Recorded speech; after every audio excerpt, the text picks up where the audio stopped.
सभापती महोदया, माननीय आमदार श्री सत्यदीप तांबे साहेबांनी अतिशय महत्त्वपूर्ण मुद्दा आता इथे मांडलेला आहे।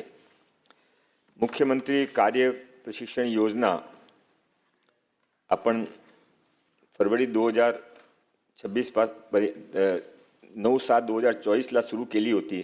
सुरुवातीमध्ये 6 महिन्याची होती, नंतर नवीन सरकार आल्यानंतर आपण 10 मार्च 2025 ला 11 महिन्याची केली। आजपर्यंत आमच्याकडे जे फिगर आहे त्यामध्ये 1 लाखपेक्षा जास्त लोक इथे रजू झाले होते आणि त्यामध्ये कमी लोकांनी 11 महिने कंप्लीट केला असेल, म्हणून ते आपल्या वेबसाईटमध्ये जे फिगरमध्ये डिस्क्रिपन्सी दिसत आहे। पण हा पूर्वीपासून हा योजनाचा उद्देश फक्त इंटर्नशिपचा होता। कुठेही आपण नोकरीसाठी गेले तर ते विचारता की तुम्ही कुठे काम केलेलं आहे, तुमचा एक्सपिरियन्स काय, त्यासाठी आपण हा योजना आणली होती।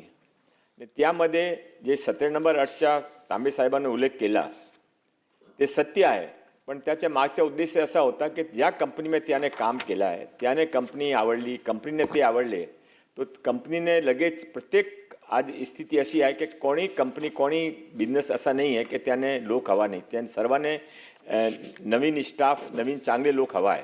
तो त्याने जे जमेल तो त्याने रिक्रुटमेंट करतील, हा त्याच्या मागचा उद्देश होता। नंतर निवडणूक आले, निवडणुकीमध्ये जे काही लोकांनी एक आंदोलन सुरू केला, त्याने आम्ही 2-3 वेळा सांगितलं होता की हा आंदोलनमध्ये कधीही आम्ही सांगितलं नाही की तुमचा हा परमनंट जॉब आहे। कोणी जॉबमध्ये पूर्वी इंटर्नशिपची गरज असती ते त्यासाठी होता। नागपूरमध्ये जे आपण यामध्ये उल्लेख केला आहे, नागपूरमध्ये आंदोलन झाला होता, मी स्वतः तिथे गेलो होतो, माननीय मुख्यमंत्रीजी पण त्याने चर्चा करून दिली होती। यामध्ये त्याने त्यावेळी पण सांगितलं होता की हा सुरू करायचा आहे, कंटिन्यू करायचा आहे, तो तुम्हाला पण सहकार करावा लागेल। आणि त्यावेळी माननीय मुख्यमंत्री देवेंद्र फडणवीस साहेबांच्या निर्देशानुसार आम्ही त्यांचे सहायतासाठी एक नवीन GR काढला होता। ते नवीन GR मध्ये त्याने जे काही हा कोर्स करत आहे त्यांच्यासाठी आपण 6 सूत्रीय कार्यक्रम त्यावेळी जाहीर केला होता आणि त्यामध्ये त्याने आपण शॉर्ट टर्म कोर्सेस जे माननीय प्रधानमंत्रीजीने उद्घाटन केला होता त्यामध्ये त्यांच्यासाठी 10% जागा राखीव ठेवली। एक कोर्स त्याने आपण फ्री ITI मध्ये करून देऊ। सेल्फ एम्प्लॉयमेंटमध्ये आपण एक माननीय मुख्यमंत्रीचे नावावर CM महाफंड अशी एक अतिशय चांगली योजना सुरू केली आहे। ते आता 1 एप्रिलपासून ते लॉन्च होणार आहे आणि त्यामध्ये आपण त्याने फायनान्शियली हेल्प पण करू, प्रशिक्षण पण करू, मेंटरिंग पण करू, तो त्यामध्ये पण आपण त्याने प्राधान्य देऊ।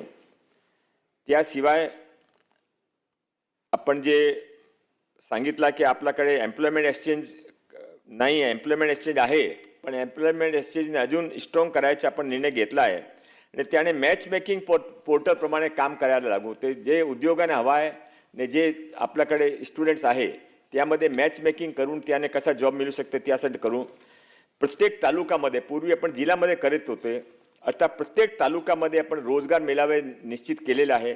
आता बसलेले जे कोणी आमदारने किंवा कोणाने सांगितला तो ज्याने जिथे मागितला तिथे आपण रोजगार मेळावे करू आणि कॉन्ट्रॅक्ट पद्धतीचे जे एम्प्लॉयमेंट आहे तिथे पण त्याने आपण प्राधान्य देऊ। तो माननीय सभापती महोदय, आपण ते प्रामाणिकपणे प्रयत्न केला आहे की त्यांच्यासाठी आपण जे काही आपले विद्यार्थी आपल्याकडे आले होते त्यांच्यासाठी आपण चांगली रीतीने काम करू। माननीय तांबे साहेबांनी सांगितलं की आपले युवक कल्याण मंत्रालय नाही आहे, तो तांबे साहेब आपल्याकडे युवक कल्याण मंत्रालय तर नावातच नाही आहे, पण युवक कल्याण मंत्रालय काम करत आहे आणि त्यांचे मंत्री आहे माननीय मुख्यमंत्री देवेंद्र फडणवीस साहेब। आम्ही प्रामाणिकपणे सांगतो, आपण युवकासाठी जे आज महाराष्ट्रामध्ये चाललं आहे ते कधी न होताने देशामध्ये कुठेही नाही आहे। आपण फॉरेन इन्व्हेस्टमेंटमध्ये, नवीन इन्व्हेस्टमेंटमध्ये, नवीन फॅक्टरीजमध्ये नंबर 1 आहे, इन्फ्रास्ट्रक्चरमध्ये नंबर 1 आहे, सोलर एनर्जी इलेक्ट्रिसिटी प्रोडक्शनमध्ये नंबर 1 आहे, आर्टिफिशियल इंटेलिजन्समध्ये नंबर 1 आहे, GDP मध्ये आपण नंबर 1 आहे।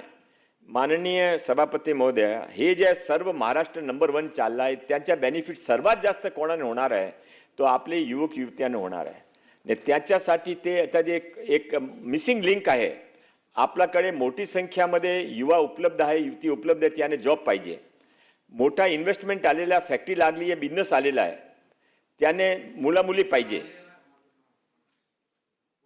तो जे मिसिंग लिंक आहे ते मिसिंग लिंक काय आहे? तो मिसिंग लिंक अशी आहे की ते अप स्किलिंग आणि स्किलिंग, त्यासाठी आम्ही प्रयत्न सुरू केला आहे. मुला मुलींना आता एक फिक्स जॉब आहे, ब्ल्यू कॉलर जॉब, ते जॉब पाहिजे, त्याशिवाय त्याने काय करायचं नाही.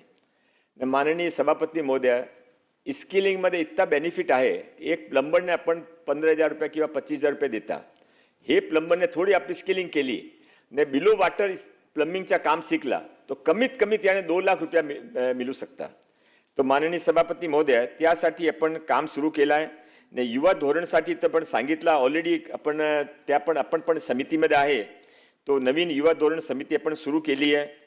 माननीय सभापती महोदय, मी आपला मार्फत आता जे तांबे साहेबांनी जे 2-3 विषय उचलला ते मी सिरियसली घेणार आहे. आम्ही प्रत्येक जिल्ह्यामध्ये आम्ही जे काही विद्यार्थी ज्याने यामध्ये भाग घेतला त्यांच्यासाठी आम्ही त्यांच्याबरोबर आम्ही कम्युनिकेशन करू.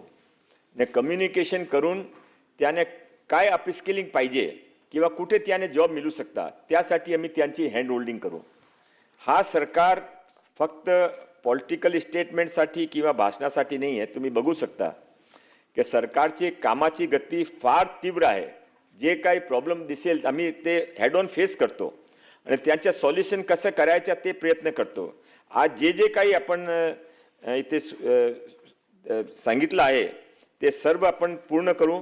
मला आपली विनंती आहे की ते एक आपण समितीचं गठन पण माननीय मुख्यमंत्रीजी चर्चा करू युवकासाठी, रोजगारसाठी. ते जे काही एम्प्लॉयमेंट एक्सचेंजचा आपण जे विषय उचलला त्यासाठी आपण एक समिती गठीत करायला हवा आहे असं मला मनामध्ये आहे. तर मी माननीय मुख्यमंत्री चर्चा करून ते समितीचं गठन करू. ने माननीय सत्यजित तांबे साहेब, मी आपला परत एक वेळा विनंती करतो की हे जे काही आपला प्रश्न होते सर्व प्रश्न सिरियसली घेणार आहे. ने तुम्ही नेहमी युवकासाठी आणि एम्प्लॉयमेंटसाठी बोलता, आम्हाला त्यासाठी काही आम्ही पण शिकतो. आज जे पण आपण विषय मांडला आहे ते सर्व विषय आपण 3 महिन्याच्या आत मार्गी लागू असं आपलं मी वचन देतो. धन्यवाद. सन्माननीय विक्रम काळे.